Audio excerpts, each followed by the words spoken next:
We were under contract for so long that I still can't believe that we actually own our house.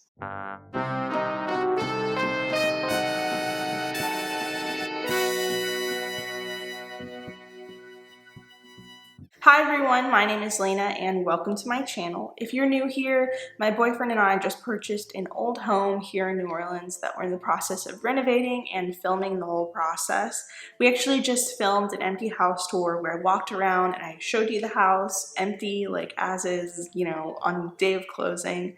And I kind of shared some of the future renovations that we'd like to do, especially before moving in. So if you haven't seen that already, definitely be sure to go check that out. But I actually posted that on TikTok and I got a lot of questions about our home buying process that made me realize that I should probably share some more details about that because it was as interesting as it was stressful. There were a lot of things that came up that Tyler, which is my boyfriend, and I did not anticipate. So I think that that would be very enlightening and helpful for other people to hear, especially if you're on the market for an older home like we were. And I should also say as a disclaimer, I am not financial advisor. I am not a home buying specialist. I simply am someone who recently went through the process. And of course, I observed and learned things through my research and just being a buyer in this market. Tyler and I actually knew nothing about purchasing a home prior to when we did.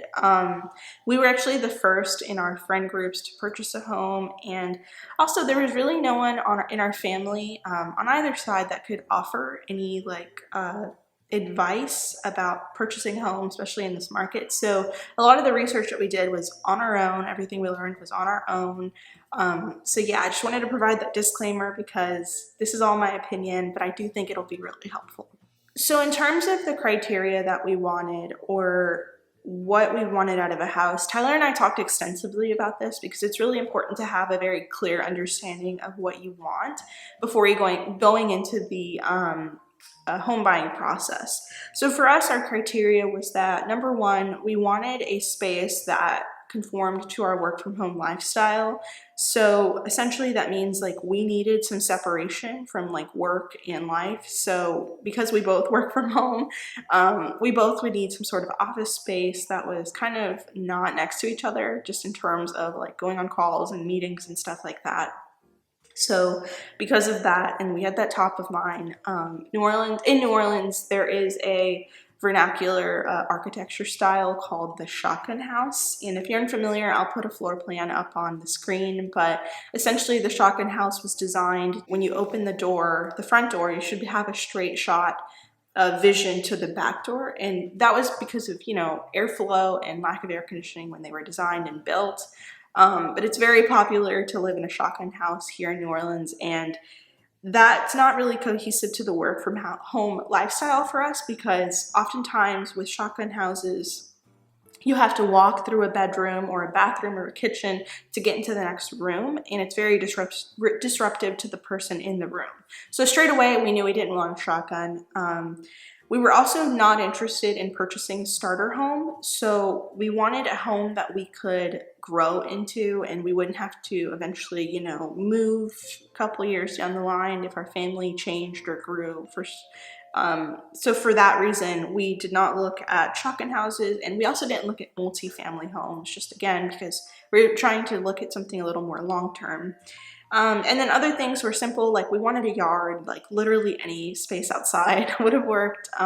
We got really lucky and got a huge yard, but that's not what we were anticipating. We were hoping just for a patch of grass or a deck or something. And then we wanted something that we could make our own. So that meant no recently flipped houses, no recently renovated houses or new builds. And that also factors into budget. Things like that cost more money. We didn't really have the budget for that, and it really worked for us that we wanted to do the work to fix something and make it our own. And also on top of that, you get more character that way in homes that are older and that have been untouched, and that's what we really wanted. We wanted homes with a lot of character and a lot of charm, which is really easy to get here in New Orleans, but luckily, it worked out for us. But the last thing is location. For location, we were pretty specific and very intentional about the areas in which we looked for homes. I will say, like, we were not interested in the gentrification experience. We weren't interested in cheap homes in the market and actively gentrifying neighborhoods. We were very specific about looking into already established or already diverse neighborhoods. Yeah, so that pretty much was our criteria. We took all of that and we essentially took it to our realtor and we were like, okay, this is what we want. And we were very intentional about the homes we looked at, which brings me into loan types. Once you figure out what you want out of a house, it's pretty important to next do your research and figure out your finances.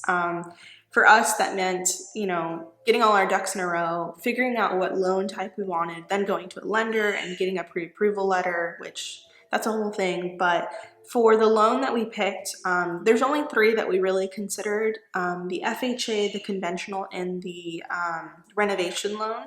There are other loans that exist out there, but for our specific situation, as first-time home buyers trying to buy an older home that needed some work, those were the only ones that we considered. And of course, there are different requirements and all that jazz, but the one that we ultimately went with is the conventional loan.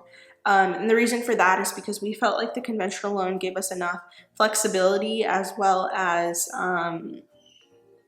appeal to the seller. It gave us flexibility so that we can pick a home that we wanted, kind of in the condition that we wanted, depending on things. And then it gave us enough appeal to the seller so that they would pick our offer. We felt genuinely like if we didn't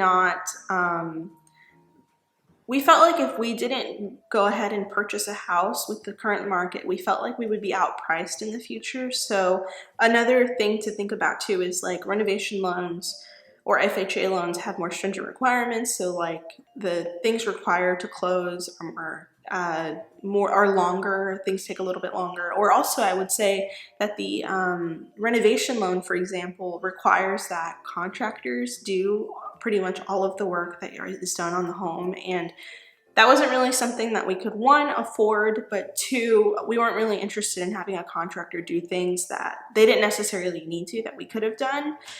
So yeah, that's why we went with the conventional loan. Also with renovation loans, the type of homes I feel like that you need a renovation loan for are homes that needed significantly much more work than the house that we ended up purchasing. Like we weren't interested in a home that needed like everything taken down to the studs and then multiple months would pass before you move in. We were interested in moving in pretty immediately and then starting the work ourselves. And then another reason, like with our current situation, like our current rental was kind of up in the air. Like our landlord was looking to put new tenants in, and yeah, we were just kind of feeling like the sooner the better would work for us, and that's why we picked the conventional loan. Once we secured our loan, we actively looked for a real estate agent. It wasn't the first time we were on the market. Like we'd actually been looking at, houses in the market, what things were selling for multiple months prior to getting a real estate agent. And then once we actually got a real estate agent, we started obviously like having conversations with them and started touring things. And actually we didn't really tour that many houses. I believe we only toured 4 houses total before the 4th one is the one that we ultimately purchased. Some observations that we made, at least in our experience, was that houses in New Orleans are affordably priced are typically in poor condition. They're like literally falling down or not in our target area. Cheap houses are typically priced for all cash buyers who are looking to renovate and flip a house, and obviously like we are not that audience. We can't really compete with all cash buyers and homes that are pretty much falling down and need like a significant amount of work needed to them. So yeah, we toured 4 houses over the span of 4 months. So we were with our real estate agent for 4 months, and total we had been looking for I think like closer to 7 to 8 months, but for only 4 months with a real estate agent. We toured about a house a month was our average, and 3 of which were actually ended up being all cash offers, or all cash sales. Which just goes to show like the type of home that we were really trying to look for, but obviously like couldn't compete with. And then gosh, I'm consulting my list because so much happened, but like I said, we only toured 4 houses, and then the home that we actually purchased, which is this one, we saw it on the second day that it was on the market. We saw it on the second day, and we put in the offer like same exact day. We put in our offer, and then they accepted the offer 3 days later. So the house itself was nothing like the photos. I cannot exaggerate that enough. Like, when we got here, we were kind of shocked because the photos online made it seem a lot nicer than what it actually was. It was in very poor condition, a lot of deferred maintenance and just things that needed to happen. And because of that, we actually put in an offer below asking. And of course it got accepted because I think they actually realized that, yeah, this actually needs a lot more work than we thought. But yeah, so because we knew right off the bat that it needed quite a bit of work done, we were very, very, very adamant about getting our inspections done. I know that in some markets people waive inspections, but gosh, I can't imagine, because in total I think got 5 different inspections. We got the general, which includes foundation. We also, with all of that, we made sure that we read the reports.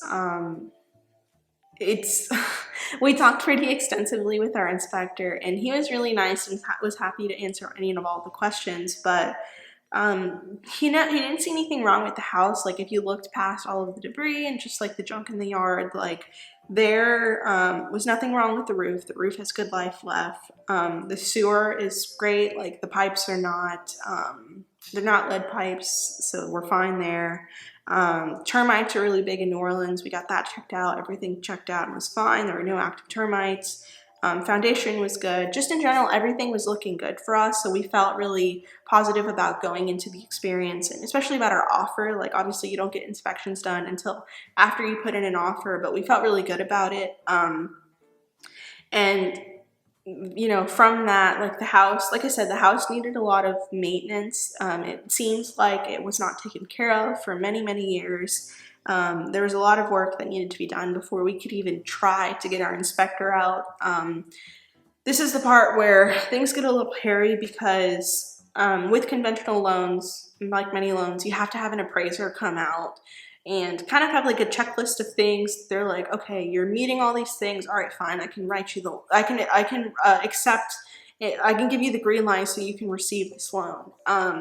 And when we put in our offer, like, we put it in at the beginning of June, and we were not comfortable calling the appraiser out until, at a minimum, they had done a lot of yard work. And I'll go into the specifics of what exactly needed to be addressed, but just to give you an idea of the wild roller coaster that we were on, we put in our offer at the beginning of June, and we did not close until the end of August. That's 3 months of being under contract, and it was 100% because of the state of the property and because of our loan type. And I should say, everything that I'm about to list, we listed in our offer, and required that the seller, you know, make repairs, and they did accept. So number 1, the house did not have electricity. Number 2, the yard was very overgrown and had a lot of debris and junk at their cars, and just many, many years of just deferred maintenance that needed to be addressed. There were holes in the walls with exposed wiring. There was like these strange cloth materials on the ceiling that we wanted removed and fixed if there was anything wrong with that. The last thing is that there were bees. There were a colony of bees, a little beehive on the front porch that needed to be addressed. And those were pretty much like all things that we knew prior to inspections. Like, we didn't need our inspectors to tell us that. We already knew that, you know, those were issues. But we obviously still needed inspections to look at deeper things. But yeah, so those were all things that we knew would prevent us from closing on our loan. And thankfully, the seller agreed to make those repairs. We were definitely very afraid of what the appraiser would think and see if they saw the house in the state that we first saw the house in. If you, again, watched our home tour, you'll know that the house I'm describing, it's not in that bad of condition, and that's because a lot of work was done during that 3-month period. But the appraiser, like I said, we didn't want them to come super early, but we scheduled a time for them to come, and of course they came earlier than anticipated, and They actually came when the electrician was literally still working on the house. Like the electrician let him through the door. And so because of that, the appraiser pretty much said like, and I'm looking at my notes for this because it was a little complicated, but so the appraiser pretty much said like the house did appraise for the price that we put in the offer for, which I should also say like the appraiser's goal is to, one, make sure that what you offered the price for is, you know, it matches what the bank thinks the house is worth, but also two, that the house is livable. Those are like the two things. So the appraiser came and said that the house appraised, simply on the land itself, the house appraised. However, the issue was the condition of the house, which at the time there was no working electricity and there was just like a bunch of things that needed to be done. So of course the house didn't, you know, the condition was poor because he came earlier than anticipated.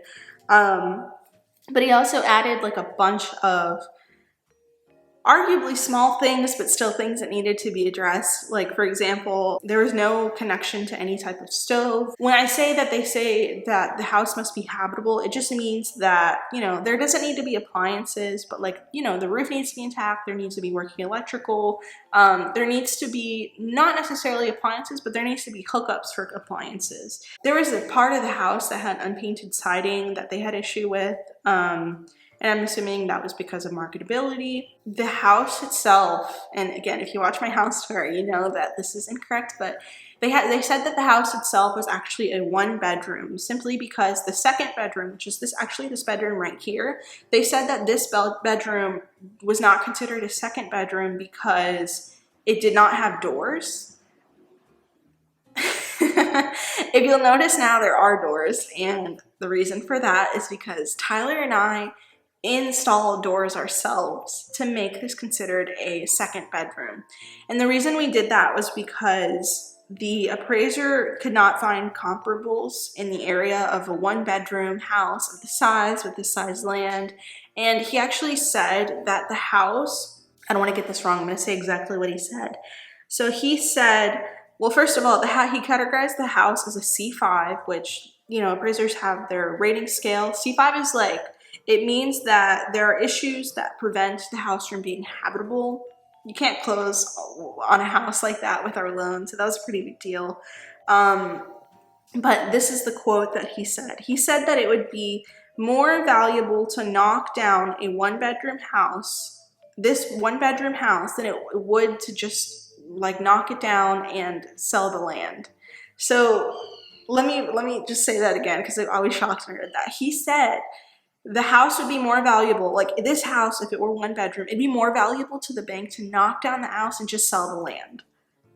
I was like, what the heck? The only reason the house itself appraised was because of the land. So we just wanted to check all our boxes. So like I said, Tyler and I, before closing, we installed these doors. You know, I know that may sound very bizarre to like do any type of work or do any purchases prior to closing on a house. It's typically a no-no, but in our case, like we were pretty comfortable with you know, doing the work to install these doors, purchasing these doors, and understanding that, you know, it was a gamble, but we felt that it would be worth it because we felt like it was really obtainable. Everything that he listed was already something the seller was going to be addressing or we could do ourselves. So as I said, the seller agreed to do the list that I gave earlier, you know, make sure that I had full electricity, removing bees, all the small things about the wires and the ceiling. And because he was already having electrical work done, he was, and by he I mean the seller was able to work with us. Like he was we were very lucky in the fact that the seller was willing to work with us and gave us full access to the property to come like help them do yard work. And because there was already electrical work being done, he pretty much was like, okay, it will be very easy to just add a hookup in the kitchen. I want this to work for you guys.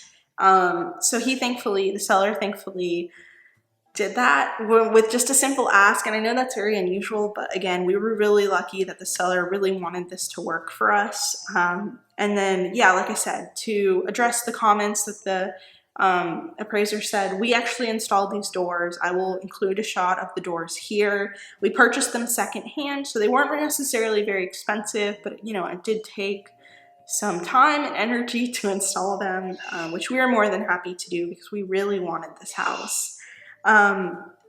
Another thing was painting the siding. I actually have a clip of Tyler painting the siding. This was also not a big deal for us because we already owned a paint sprayer. We're like, if it's between a can of paint and a Saturday afternoon painting this little section of the house, we're more than happy just doing it. And then, let's see, looking at my list. So yeah, that addressed the paint, that addressed the doors, and that addressed the hookup. That was pretty much it. That was pretty much everything that needed to be done. Throughout this time period, again, like the appraiser came in like maybe the middle to end of June. And then we had from that point all the way until the end of August before the appraiser came again. And that's just because that's how long it took for the seller to make all of the repairs, you know, for us to do the small things. It wasn't really us holding everything up, but it was honestly just the seller wanted to do everything himself. So that kind of took some time. But yeah, we went into like putting our offer in knowing that we would have to ask for a lot, and thankfully the seller accepted everything because they understood that there was no way someone would close on this house with any type of loan, because whether you have a conventional loan, an FHA, any of them, a renovation loan, like no one would close on a house that did not have electricity. And just in general, like I think they knew that, so they were really willing to work with us. So yeah, we were very adamant. We did not want the appraiser to come back until every single thing was addressed. Like we wanted the house to be in its best condition. You know, you've seen what the best condition is, but we wanted it to be significantly better than the first time. So the appraiser did come out a second time, and we ordered the appraiser to come out, I believe, the end of August. It was like mid to end of August. And we were so adamant about the fact that we addressed every single, like we studied his report. I'm sorry, their report. I actually had no idea who the appraiser is. You do not meet the appraiser, so I have no idea. But we studied their report, and we made a checklist of every single concern that they had from the first time they visited. And from that checklist, we sat there and noted how we've addressed every single concern and what the solution was. And I will say we gave that to our both real estate agents, the buyer and ours, and then they gave it to the appraiser. And actually our real estate agent said that our appraiser was really, he was really impressed by that, which I think just goes to show the type of buyers that we were. But I cannot express to you how stressful this entire like time period was. Like it felt like every single day we had no idea, you know, if we were going to close, when we were going to close, would the appraiser be happy with the work that was done and with the condition of the house. We knew it was a really unique situation because obviously from our home tour you could see like this house isn't exactly like the type of house that you would close with a conventional loan, simply because like, yeah, it like does need some work. And so that's why we were making sure that we were going to like, it was going to happen pretty much. So in conclusion, I have a lot of tips. I think the first thing is that it's definitely possible to purchase a home. I think a lot of times purchasing a home feels like it's out of reach or it's unobtainable or unrealistic, but you have to take a very active role in the process. Buying a home may not necessarily look like, you know, what you originally thought it would look like. Like you have to be very open-minded when you are on the housing market, but it doesn't mean that it's impossible. In our case, like if we had not been very hands-on before closing, we would not have closed. The house itself was priced significantly less than what we thought it would be worth once, you know, we put some work into it. And we felt like it was a really good opportunity for us to be able to get a house that we otherwise would have never been able to afford. So I just feel like if we can do it, there are definitely other opportunities out there for others. So it's definitely not impossible. Number two is definitely that you have to be your own number one advocate. I can't stress this enough that every single person that you talk to will have their own incentive. I'm talking about your lender, your own real estate agent, the selling agent. Every single person will have their own incentive. And I think it's important that you stay true to what you want and your vision, because ultimately you're going to be the person purchasing the house and living in the house. So I don't think that, you should let other people's opinions dissuade you from what you want, and especially throughout the home buying process. I think it's important to not be dissuaded. Number three is definitely do not be discouraged if you can't find a home on the market that is perfect for you. If you've been looking for a while, don't feel discouraged. New homes hit the market every single day. And also, if you're trying to look for a house like we were, which was, our house was underpriced severely and not well taken care of, it's definitely possible. You just need to know what to look for. I think something important to understand is when most people say they're looking for a house, that concept for them means going to open houses and showings. But the type of house that we bought and that we're talking about right now they're not the type of houses that you'll find with open houses. It'll be the type of house that requires some vision to really understand the potential. Like when we first walked onto this property of this house that I'm currently sitting in, Tyler and I walked around and we were like, we saw past the debris, we saw past the overgrown trees, and we saw that this house had really good bones. It was just unfortunately a victim of many years of deferred maintenance. So I think understanding that, these houses are out there. These houses are out there, and it can be like someone like you who can come in and get a good deal on a house that has good bones and be able to afford a home. That's the thing, right? Like they're typically undervalued. So it's definitely possible. Number four is definitely get your inspections done, or if you're on a market that waives inspections, become very familiarized with what inspectors even look out for. There are plenty of resources online like This Old House and Building America's Solution Center that help people like you and I who are trying to learn everything as we go throughout this learning process. They teach you potential things that are wrong, how to fix them, how much it will cost, what are major red flags. The goal is for, regardless as to whether or not you're getting an inspection, the goal is for you to walk on a property and already identify things that the inspector is going to point out to you later. The whole point of the inspection, at least for us, was that the inspector was just giving us a second opinion on things we already knew about. That's how well versed you have to be. That's how much research you need to do. It's not rocket science, I think once you start doing your homework and you start looking up the information, you feel a lot less intimidated, and it's really easy to be able to just visually spot things. Like, are there cracks in the foundation? Is the house leaning? Is there asbestos siding? There's just a ton of things that you 100% can look out for. And I think if I did it, you can definitely do it. I have zero experience in construction or anything like that, but I just took to the internet, and honestly, I think it's the most invaluable tool we have. So definitely become familiar with the inspection process. Number five is definitely do not be afraid to walk away. I think a lot of times some of these houses that have deferred maintenance should be knocked down, or they should be taken completely down to the studs, because they have that many problems. I think being able to identify the red flags and knowing when it's not worth it is such an invaluable tool. Knowing that, you should walk away and you shouldn't feel married to a property is very important, and I think it'll save you a lot in the long run. So that's pretty much all I have for you guys. I think, the thing that we learned from this process is that this is not unique to us. I think what we did here and how we got this house is a very realistic way to get an unconventional house on a conventional loan. Like I've said multiple times, I really don't think we would have closed on this house.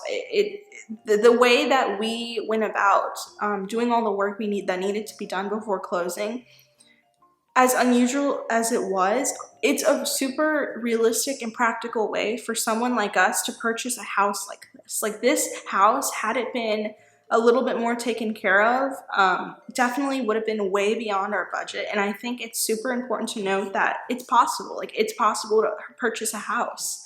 I think if you take anything away from that, it's just do your research and know that it is possible to get a house like this. You just have to know what to look for. Other than that, the next time you'll see me on this channel, it will be with a bathroom renovation update. We move in a month, and we've been working on our bathroom, and I've been filming it, so I'm happy to get that done. So that'll be the next update I provide. So be sure to subscribe to my channel if you haven't already. And yeah, I'm also on Instagram and TikTok if you're interested for more frequent updates. But yeah, thank you so much for watching, everyone. Bye.